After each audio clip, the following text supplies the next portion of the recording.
Bismillahirrahmanirrahim. Assalamualaikum warahmatullahi wabarakatuh. Perkenalkan, saya Eka Wahistiati dari CGP Angkatan 8 Kota Cirebon dari SD Negeri Ciremaigiri.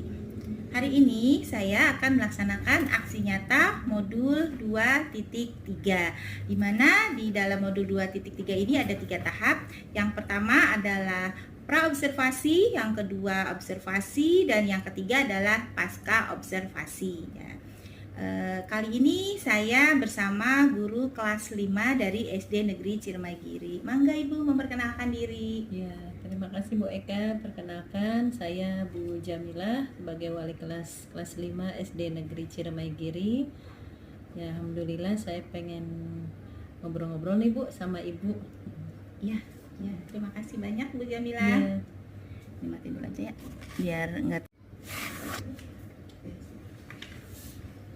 Assalamualaikum Bu Jamilah, apa kabarnya hari ini?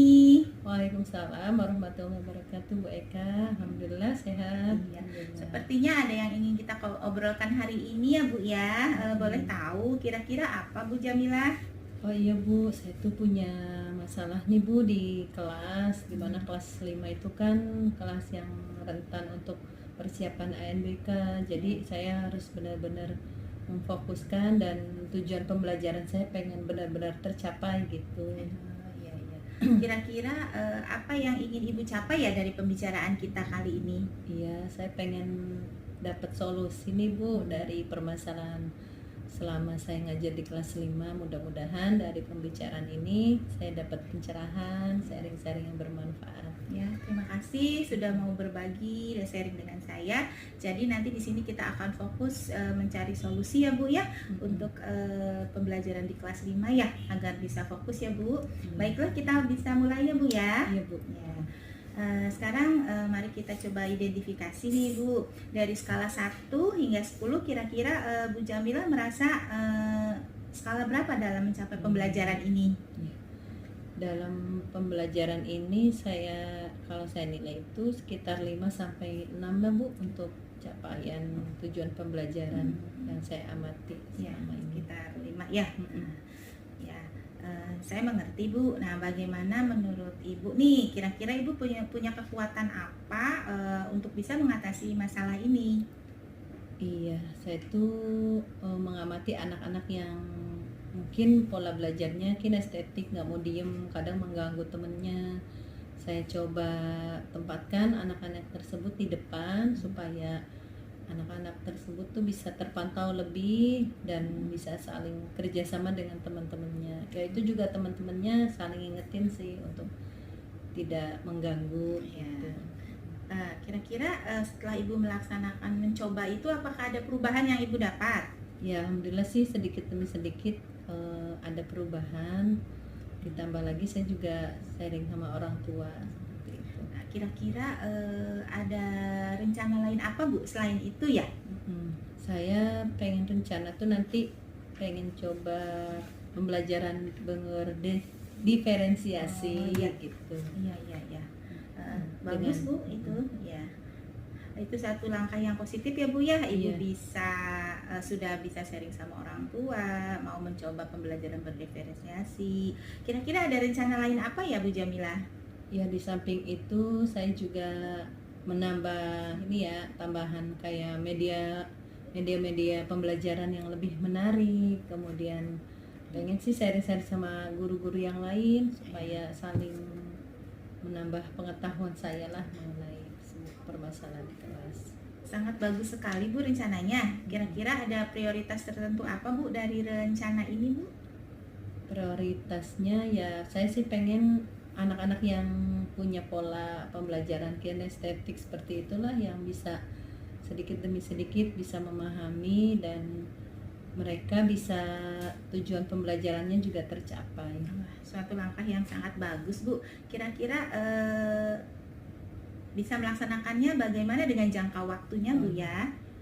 Saya pengen target tuh sekitar 2 minggu yang akan datang. Mudah-mudahan rencana ini bisa terlaksana dengan baik. Bagus Bu ya, mudah-mudahan membawa perubahan positif. Kira-kira jika setelah itu Ibu bisa mengukur keberhasilan rencana ininya, seperti apa ya Bu ya? Mengukurnya dengan ya anak-anak bisa memahami tujuan pembelajaran dengan asesmen yang sudah disiapkan, jadi hampir semuanya bisa memahami. Luar biasa sekali Bu, tapi tentunya dalam sebuah rencana tentu ada suatu tantangan ya Bu ya. Kira-kira jika ada tantangan, bagaimana Ibu akan menghadapi tantangan itu? Ya tentunya saya akan pertama bikin kesepakatan terlebih dahulu di kelas untuk permasalahan-permasalahan di kelas supaya anak-anak juga bisa menyadari yang sudah disepakati dan dilaksanakan. Sangat bagus sekali ya Bu ya. Kira-kira kalau setelah itu sudah dilaksanakan, bagaimana komitmen Bu Jamilah terhadap rencana tersebut? Komitmen saya akan terus melaksanakan pembelajaran berdiferensiasi, terus meningkatkan media-media pembelajaran, kemudian ada kayak seperti infokus, seperti itu kan bisa dibantu untuk bisa meningkatkan pemahaman terhadap siswa. Ide yang luar biasa ya Bu ya, dengan berdiferensiasi, terus dengan media-media infokus. Nah, kira-kira siapa atau pihak apa saja yang bisa membantu Ibu untuk menjaga komitmen ini Bu? Ya tentunya bersama anak-anak, kemudian orang tua yang akan memantau juga di rumah setelah pembelajaran, mungkin anak-anak orang tua juga memantau ya. Apa yang sudah dipelajari hari ini nanti bisa diulas-ulas lagi di rumah. Iya, luar biasa ya Bu ya. Kemungkinan tindak lanjut apa Bu setelah coaching ini, apa yang akan Ibu lakukan? Ya, saya akan melaksanakan apa yang sudah direncanakan dari yang tadi sudah saya sebutkan, yaitu pembelajaran berdiferensiasi, menambah media pembelajaran, kemudian belajar tentang psikologis anak juga, seperti itu. Ya, luar biasa ya, pembelajaran berdiferensiasi, terus media pembelajaran, terus dengan menyiapkan asesmen-asesmen ya Bu ya. Saya percaya Ibu Jamilah bisa melaksanakan rencana ini dengan baik. Jika ada perkembangan yang Ibu butuh bantuan, jangan ragu-ragu, Ibu sharing lagi dengan saya ya Bu ya. Iya. Terima kasih banyak Bu atas waktunya. Saya dukung Ibu, semoga Ibu sukses. Amin. Ya. Terima kasih Bu. Ya, terima kasih banyak Bu Jamilah. Ya, assalamualaikum. Waalaikumsalam warahmatullahi wabarakatuh. Ada suara Pak Ibu ya.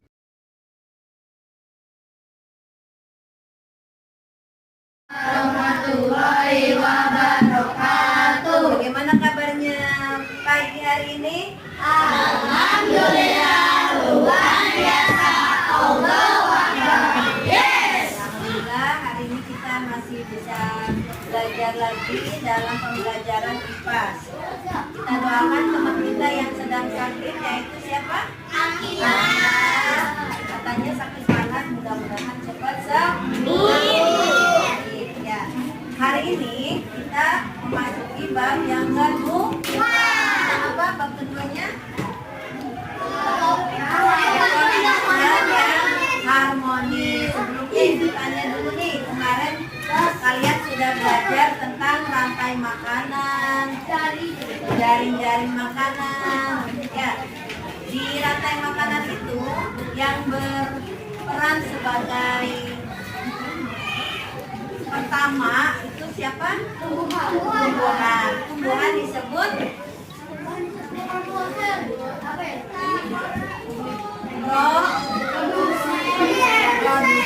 Kenapa disebut produsen? Karena penghasil makanan. Ya bagus, karena menghasilkan makanan sendiri dengan proses apa namanya? Fotosintesis. Kemudian setelah produsen dimakan tuh tumbuhan oleh konsumen satu. Konsumen yang memakan tumbuh-tumbuhan yang disebut herbivora. Kemudian konsumen tingkat satu dimakan lagi oleh konsumen tingkat dua yang pemakan hewan yang disebut karnivora. Nah, setelah karnivora konsumen tingkat tiga yang memakan konsumen tingkat dua. Ya, yang contohnya siapa? Nah, setelah elang mati, maka elang akan menjadi bangkai. Bangkainya dimakan oleh dekomposer. Siapa dekomposer itu? Jantung. Apalagi? Bakteri. Ada lagi? Lalat. Ada lagi? Serangga. Ada lagi? Yang seperti tumbuhan kecil tuh? Jamur. Lalat, belatung, jamur itu ketika berada di dalam tanah akan menjadi akan menjadi pupuk yang disebut pupuk alami atau nama lainnya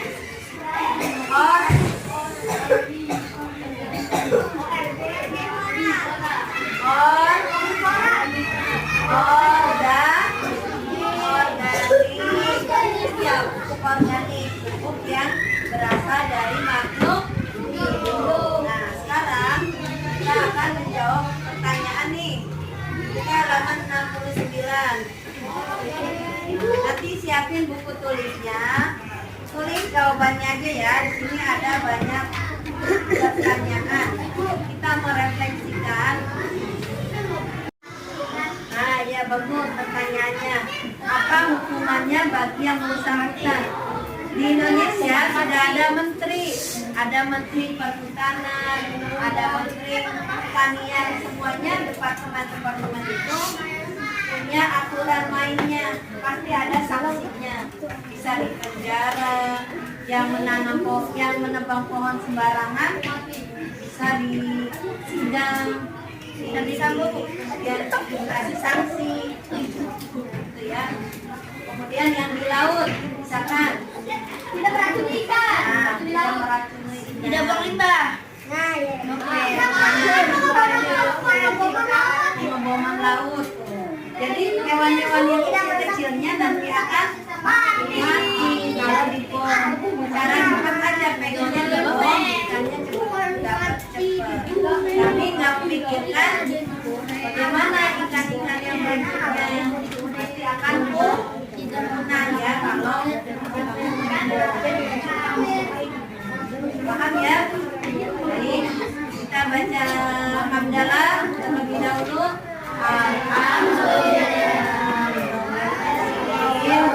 Mudah-mudahan kita bisa melaksanakan pelajaran IPAS ini. Kenapa? Digabung IPAS, pengetahuan dan sosial itu tentang lingkungan, alam dan sosial itu saling berkaitan. Kalau kitanya tidak melestarikan alam, nanti akan rusak dunia ini.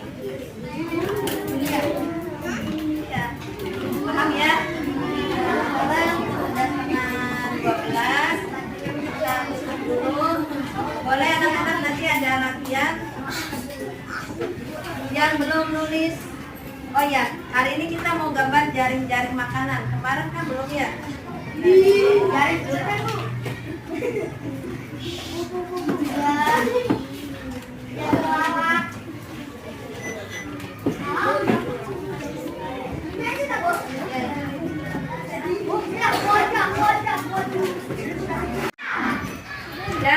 Dam. Pada hari ini kita akan belajar kenapa sih ekosistem itu bisa rusak, bisa tidak seimbang. Tahu anak-anak ekosistem? Tahu. Ekosistem itu kumpulan dari suatu makhluk hidup, ada hewan, ada tumbuhan. Ada ekosistem padang rumput, ada ekosistem laut, ada ekosistem hutan. Nah, hari ini kita mau mengamati atau belajar tentang kenapa sih kok ekosistem sekarang banyak yang rusak ya. Sekarang boleh anak-anak baca dulu tentang penyebab ketidakseimbangan ekosistem 69 sampai 70. Baca dulu ya.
dibaca semua?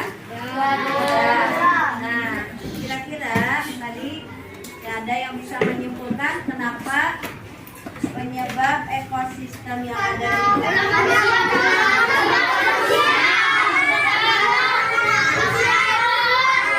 tentunya ulah manusia sebagai pelaku utama yang ada di bumi ini ya.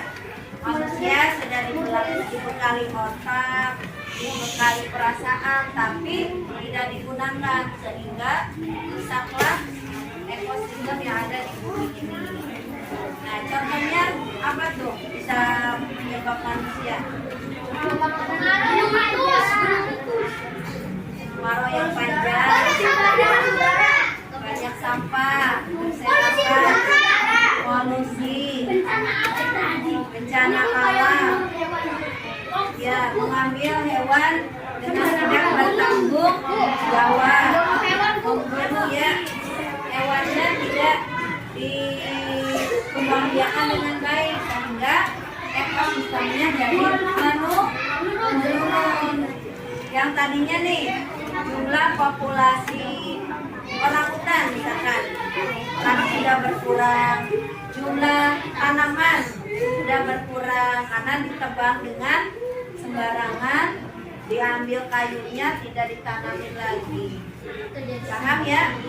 Nah, jadi nanti kalau kalian dewasa ketika mengambil alam, misalkan mengambil manfaat dari pohon, nah pohonnya tuh dikembangbiakan lagi, ditanam lagi dengan nama reboisasi.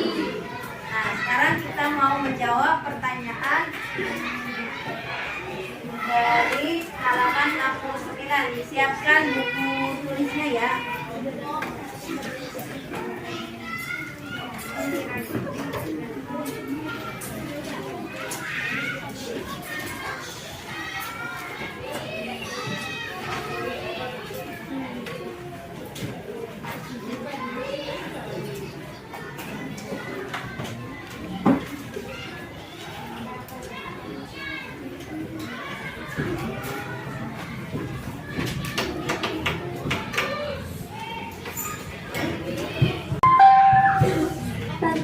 Dalam menjaga keseimbangan ekosistem, ya tentunya harus menjaga habitat dan aktivitasnya agar ketidakseimbangan ekosistem, di antaranya hilangnya habitat, berkurang liar, bencana alam, serta penggunaan yang berlebihan.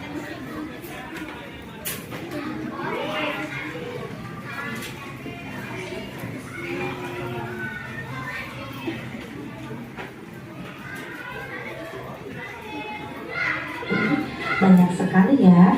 Yang kedua, faktor apa saja yang bisa mengganggu ketidakseimbangan ekosistem, di antaranya hilangnya habitat, berkurang liar, bencana alam, serta penggunaan yang berlebihan. Apakah hubungan jaring-jaring makanan dengan keseimbangan ekosistem? Hilangnya habitat, berkurang liar. Nomor 2 ya, faktor apa saja yang bisa mengganggu ketidakseimbangan ekosistem? Tulis jawabannya aja di buku tulis langsung nomor 2. Jawaban halaman 69. Nomor 1 lewat dulu. Halaman 69. Faktor apa saja yang mengganggu ketidakseimbangan ekosistem? Ini hilangnya habitat. Habitat itu artinya kumpulan dari hewan-hewan. Habitat orangutan, habitat macan tutul, habitat gajah. Itu hilang kalau misalkan ekosistemnya punah ya. Perburuan liar disebabkan tadi perburuan liar, kemudian bencana, bisa jadi misalkan di hutan ada bencana, jadi hewan-hewannya ada hutan ya. Penggunaan yang berlebihan,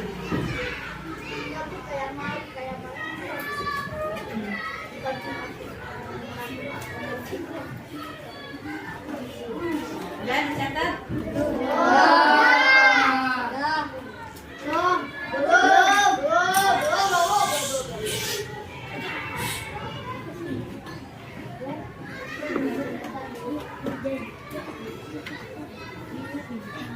pertanyaannya tadi apa? Yang mengganggu ketidakseimbangan ekosistem. Jadi yang ini ditunjukkan. Nih, soal yang ininya nih. Yang bisa mengganggu ketidakseimbangan ekosistem. Jawabannya ini. Yang bisa mengganggu. Nomor 1 nggak usah.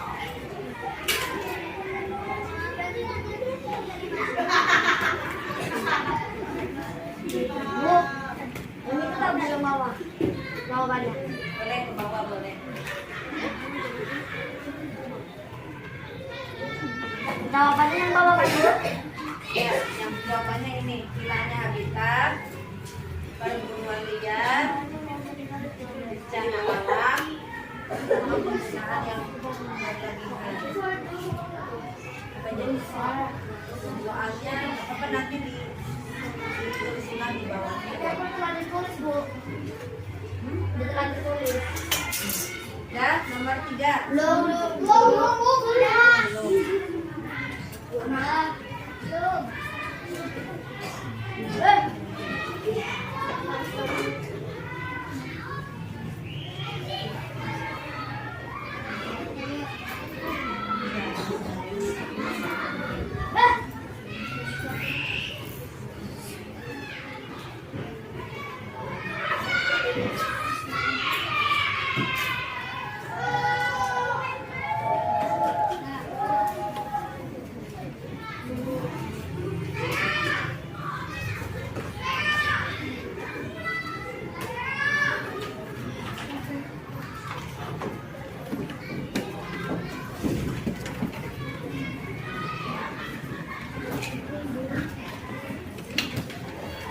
Udah belum?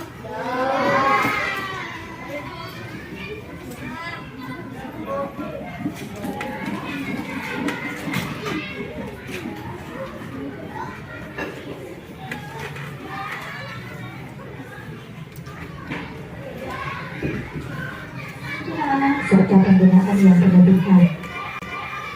Apakah petugas cari makanan dengan keseimbangan ekosistem? Ya, kalian benar. Salah satu cara aman untuk menjaga populasi makhluk hidup. 4. Bagaimana proses transfer dengan keseimbangan ekosistem? Ya, kalian benar. Salah satu Apa hubungan dari belanja makanan dengan keseimbangan ekosistem?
Bu,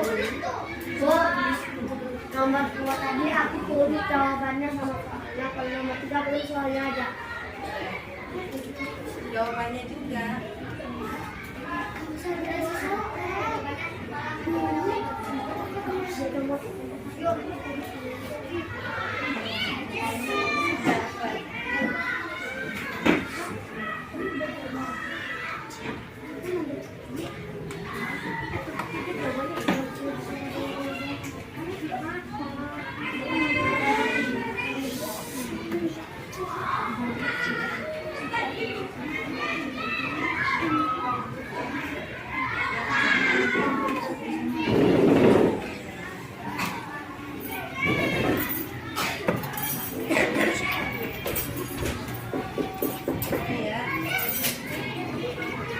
cara aman untuk menjaga populasi makhluk hidup. 4. Bagaimana proses transfer energi jika ada suatu komponen yang hilang atau rusak? Ya, transfer energi dapat berkurang atau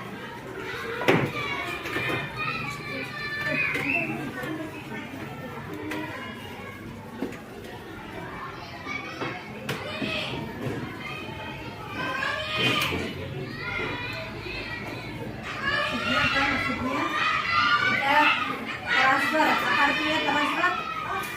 Ambil uang, bukan transfer uang. Berarti ya betul, memindahkan. Kalau misalnya pemindahan energinya hilang atau rusak, berarti ada sesuatu yang berkurang nih atau tidak terjadi sama sekali. Transfer energi.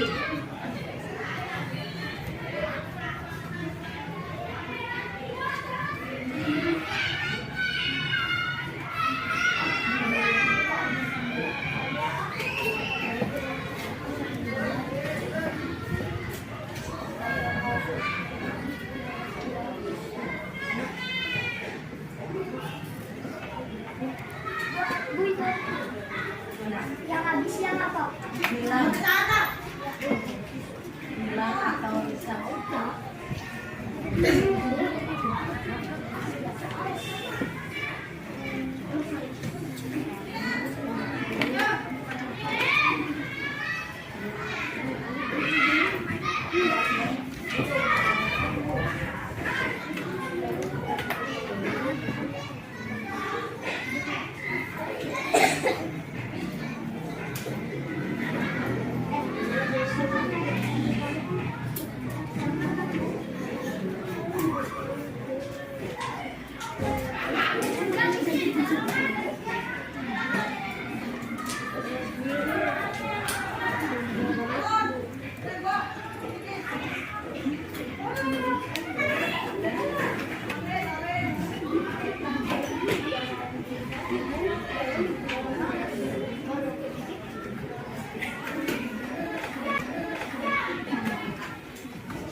tidak terjadi sama sekali.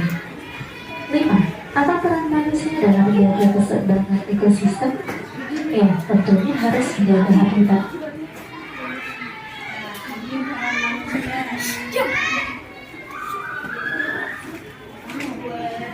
Langsung jawabannya aja. Menjaga habitat dan aktivitas agar tidak mengganggu jaring-jaring makanan.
Ayo udah. Panas udah.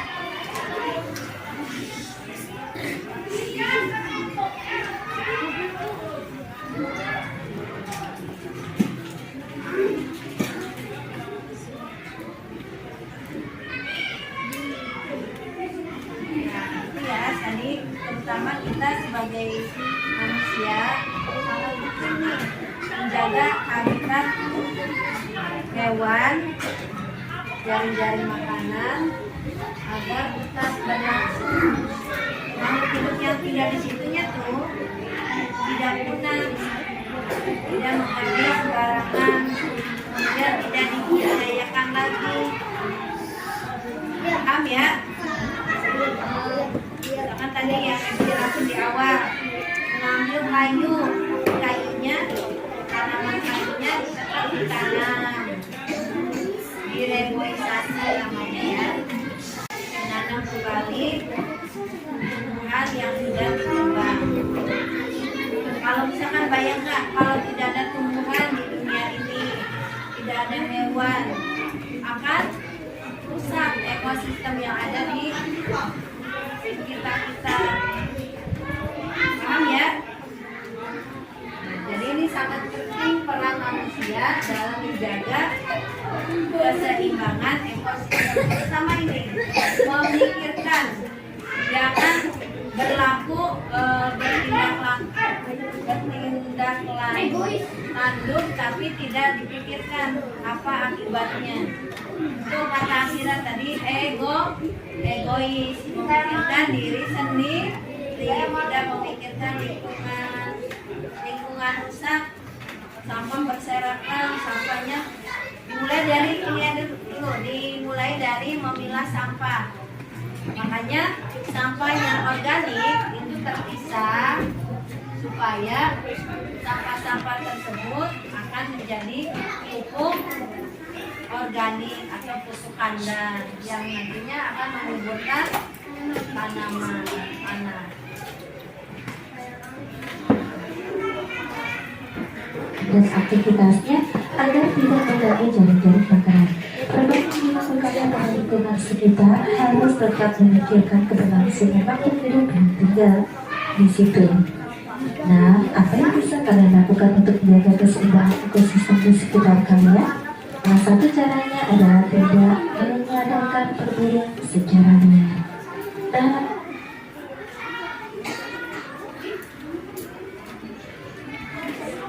Nah, apa yang bisa kalian lakukan untuk menjaga keseimbangan ekosistem di sekitar kalian? Salah satu caranya ini kalau dalam hewan tidak melakukan perburuan liar. Kayak kemarin Nizar memelihara hamster ya. Udah besar ya. Saya juga udah besar. Apa dibudidayakan supaya hamsternya tetap ada. Saya melihara burung merpati tapi digoreng dulu. Gimana Pak? Anakku pelihara burung merpati Nanti merpatinya bukan untuk itu, aku gulai Bu, supaya jadi makanan. Nah, nanti burung merpatinya kan dibudidayakan biar nggak habis. Ya. Ya, sifat manusia tuh segala dimakan, tumbuhan dimakan, hewan-hewan juga dimakan, daging-daging, ya, daging, ikan. Karena manusia itu makan segala yang disebut omnivora, makan tumbuhan sama makan daging-dagingnya.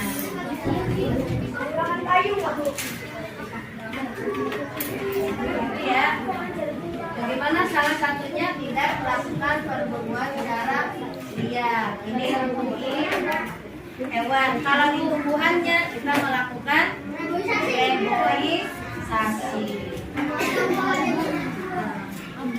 Pilih, kalau misalkan di hutan nih, pilih tumbuhan yang sudah besar, jangan tumbuhan yang kecil. Kalau kecil kan belum membesar nih. Terus nanti kalau besar juga kan kayunya bisa keluar, bisa dimanfaatin jadi meja, jadi kursi, jadi lemari. Tapi tetap tumbuhannya ditanam lagi. Ya, itu tentang keseimbangan ekosistem. Nah, setelah mempelajari pelajaran ini, nanti anak-anak bagaimana sikap kita terhadap ekosistem yang ada di dunia ini?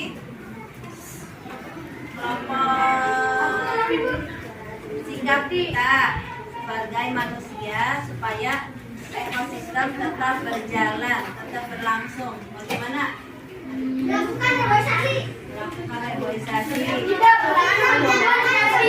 Melakukan perburuan secara liar. Tidak menggunakan cara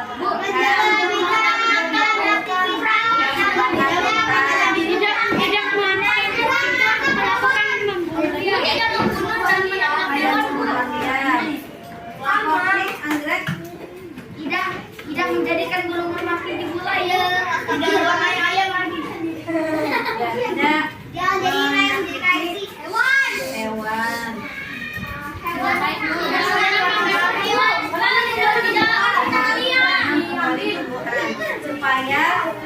Supaya nih kita kan ya kalian tadi itu akan dewasa, akan besar, akan tua, anak-anak akan besar, akan dewasa, punya anak cucu, supaya tumbuhan yang ada di sekitar kita tidak tumbuh. Nah, supaya keseimbangan ekosistem dunia ini tetap harmoni. Ya, mudah-mudahan setelah pembelajaran ini kita bisa mempraktikkan apa yang sudah kita pelajari.